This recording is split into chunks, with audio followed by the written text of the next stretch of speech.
What's up, everybody? My name is Midnight, and today we just want to go ahead and go over a Theorycraft Rogue Mill deck that I've been playing in historic rank matches, and it's been a lot of fun. And if you guys have these cards, I highly recommend going ahead and building it.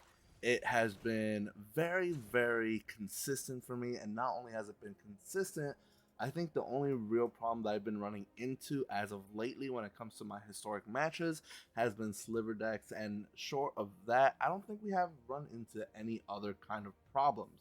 So let's go ahead and go through the cards, and we'll go ahead and go one by one, and then we'll go ahead and show you the gameplay and show you what works with what. So first and foremost, we have Ruin Crab, which is my absolute favorite because any kind of land that comes into play, it goes ahead and mills 3 cards.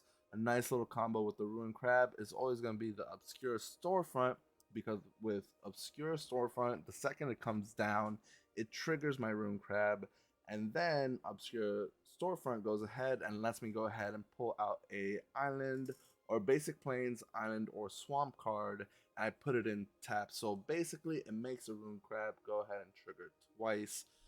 After the Ruin Crab, we do have a very nice 1-drop, which is Thieves Guild Enforcer. What does this do? It has a flash and it is a 1/1. But here's where it gets awesome. Considering we're running a mill deck, whenever Thieves Guild Enforcer or another rogue enters the battlefield under your control, mill 2 cards. And as long as your opponent has 8 or more cards in their graveyard, Enforcer gets a +2/+1, and it has Death Touch. So it has a very nice presence on the board. Kind of a threat, kind of not. It keeps your opponent from attacking you and going ahead and beating you before you can go ahead and mill them out. Excuse me. Next, we have Chart a Course. Draw 2 cards, then discard a card unless you attack this turn. For a 2-drop, it's absolutely a great card to have, considering I do go ahead and attack sometimes. Sometimes I attack with my Ruin Crab, sometimes I attack with some other cards that I'll go ahead and show you. But great card to go ahead and keep that draw, going, so you don't ever get stuck in one spot. Next, this is a card that we just recently added to the deck, which has been actually really nice, because I believe there's only 1 card that we play, or 2 cards that we play, that aren't, a blue-black. So, sorry, 3 cards, which would be the Thieves, Heartless Act, and Nighthawk. But everything else pops that card off. What does the card do? Whenever you cast a blue spell, target player mills 2 cards. Might not seem like a lot, but when it's paired up with other cards in this deck, it really starts getting the mill going. Next, we have Maddening Cacophony. Super awesome. Each opponent mills 8 cards if this spell was kicked. Instead, the opponent mills half their library rounded up. Next, just to kind of go ahead and keep my opponent at bay from going ahead and knocking me out, I have Heartless Act. Why? Because it gives me 2 options. I can destroy a target creature with no counters on it, or I can remove up to 3 counters from a target creature. Pretty self-explanatory. Moving on. Next, we have Soaring Thought Thief for a island and a swamp. Has flash and flying as long as an opponent has 8 or more cards in the graveyard. Rogues you control get a +1/+0. And whenever I attack 1 or more rogues you control attack, each opponent mills 2 cards. Not bad. Now this is where things start to get a little bit more interesting. Bravik, if an opponent will mill 1 or more cards, they mill twice that many cards. And this card right here, paired with Maddening Cacophony, if you manage to go ahead and have Bravik out, and you go ahead and play Maddening Cacophony with the kicker, that's the key right there. You have to play this card with the kicker. It's an instant win for you, and I'll go ahead and throw a little clip for you guys to watch it happen. Next card we have is Psychic Corrosion. It's a 3-drop. Whenever you draw a card, each opponent mills 2 cards. Next, we have Tasha's Hideous Laughter. Each opponent exiles cards from the top of their library until that player has exiled cards with a total mana value of 20 or more. Lands don't count as mana value, which awesome. So sometimes you'll go ahead and get a lot of cards into exile, sometimes not so much, but you do get some good cards of your opponents into that exile area. Next, we do have Teferi's Tutelage. When Teferi's Tutelage enters the battlefield, draw a card, then discard a card. Whenever you draw a card, target opponent mills 2 cards. I don't think I really need to explain on why that's going to be awesome paired up with some of the other cards, but I digress and we move on. Now, this card, I feel like it is a very great card to have, and if it wasn't for the shortage of rare wild cards, I would have more than 2. But Nighthawk Scavenger is a 3-drop one. Colorless, 2 swamps, Flying Death Touch, Lifelink. Nighthawk Scavenger power is equal to 1 plus the number of card types among cards in your opponent's graveyard. And I don't think I really need to explain with the fact that I am playing a mill deck and I am getting a lot of their cards into that graveyard. This card gets stupid powerful, super fast, and like I said, flying, death touch, and lifelink. So altogether, for a 3-drop in this deck, it's absolutely incredible. Next, this one I've only gotten to play it once, but I figured it's a nice card just to throw in there. We do have Teferi Temporal Pilgrim.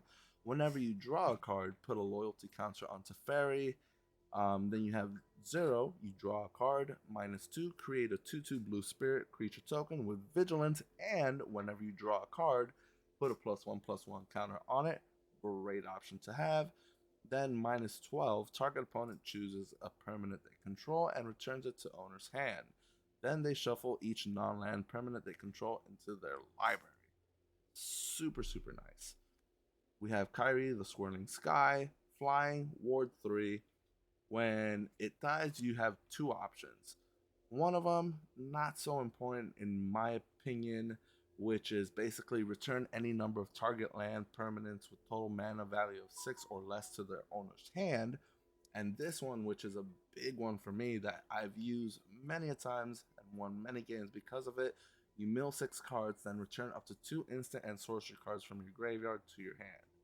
Super helpful. Now, this card right here is a must-have in the deck because it's just a great way to keep the drawing going. So we have Gate to Sea Tower. When it enters the battlefield, it comes in tapped, not that big of a deal. And you get to tap it for 1 blue. But if you go ahead and pay the 4, you get to seek a non-land card active only once. So to go ahead and get rid of any kind of confusion, just so you guys are aware, because I wasn't aware when I first used it, when you seek a non-land card, when you seek something, you go ahead and put 1 random card from your library into your hand. My understanding was that I would be able to look into my deck and pull out a specific card, which would have made this deck completely broken. But at the same time, pulling any kind of creature into my hand in this deck, I don't think there's a card in here that I wouldn't be happy going ahead and pulling. Onto the rest of the deck, we have 9 islands, 7 swamps. We do have 4 Dismissal Backwater, which when I play it, it comes in tapped and it also goes ahead and gives me 1 life. And then last but not least, the last card is Obscura Storefront, which we have already gone through. So if you guys enjoy this deck and enjoy the gameplay, let me know what you think in the comments, and go ahead and let me know what kind of decks you would like to see in the future. And you can kind of take over. Yeah, but I don't really have a board wipe in this mill deck. Yeah, you got to really play to that. Unfortunately, sideboard, whatever. This is a pretty good hand too. Sea Tower, Obscura, Rune Crab, Charter Course, Cacophony, Soaring Thought Thief, and Heartless Act. Not a bad start.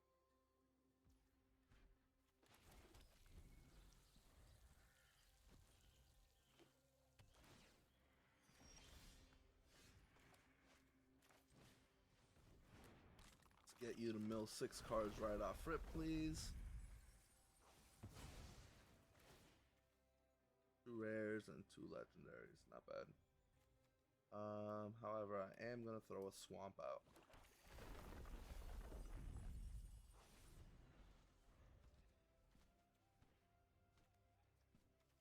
Dude, out of all the cards I milled, I only milled one uncommon. Or one common.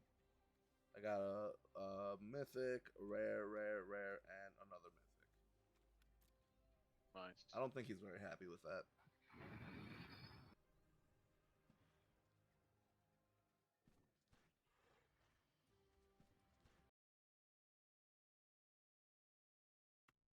All right. Just picking his options, I guess. Yeah. Ooh, and I drew another land. Nice. So obviously, what we're gonna do is attack with our rune crab, so we can chart a course without having to discard a card. Nice, and I got another chart and another swamp. Filter, filter, filter, baby. And I drew another swamp. Sweet. Volta, yeah. Next turn, I'll be able to start drawing stuff out with my Gate to Sea Tower, which is nice. I'm gonna do the same thing I did last turn.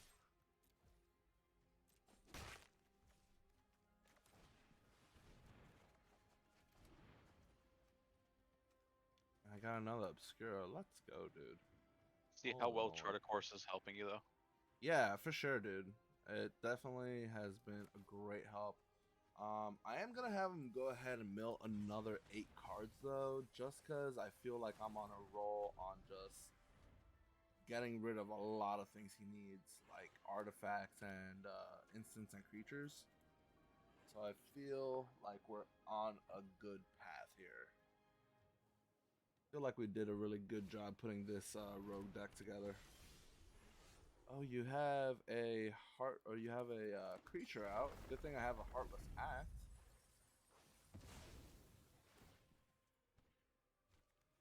It's got another island out. Get you to mill another 3. Heartless Act to go ahead and get rid of your creature. I will attack and then hit Charter Course again. I think he's getting really tired of me attacking him with a 0-3 Rune Crab. Just And to you play know what? Charter I Course. don't. Yeah, and I don't blame him because I'm just, in all honesty, I'm really drawing into everything I need. Yeah, because you're already late game and you have a full hand, basically. Ooh, he did exile that, which rough. But I do have Teferi's Tutelage, which is really cool. Enter the battlefield, draw a card, then discard a card. Whenever you draw a card, target opponent mills 2 cards. Actually, I'm going to draw something out right now, rather than whatever. Ooh, and I did get a brother. So good on that. Yeah, let's grab another one of these. That's weird though. Seek a non-land card, activate only once. Why did it automatically give me brother? That's my question. Oh. Oh, seek is to seek a card, put a random card from your library into your hand. Okay, I can live with that. I can live with that. Wow, that's such a fucking chance. I mean, watch this. I play my Rune Crab, I play my brother, and I drop a Swamp. And then to top that off, I'm gonna go ahead and hit him with the Teferi's Tutelage. Yeah, the game's Brian's. That's it. Like it's over for for this guy. sure. Discard a random card. I will get rid of. I'll get rid of Nighthawk Scavenger. And now he just milled 4 because of my tutelage, which we're in a really good spot. Just with a couple of cards, man, it's been really nice. And that Gate to Sea Tower definitely came in clutch when it gave me brother. He exiled my other crab. That's fine. Not a biggie. Ooh, he did get rid of my tutelage though. Okay. Here's a third crab, which I'm sure he's loving seeing the tutelage crab. Got rid of another 6 cards. That's fine. Play my Thieves Guild Enforcer, which makes him get rid of 2, which makes it 4. And then I get game because I bring Soaring Thought Thief out, which makes him get rid of his last card and pass turn for the win. I don't know about you guys, but I feel like that was the perfect match to record. And I did record it, so hopefully whoever's watching this, I hope you guys enjoyed the video. If you want some more theory crafting on some decks, let us know what you guys would like to see.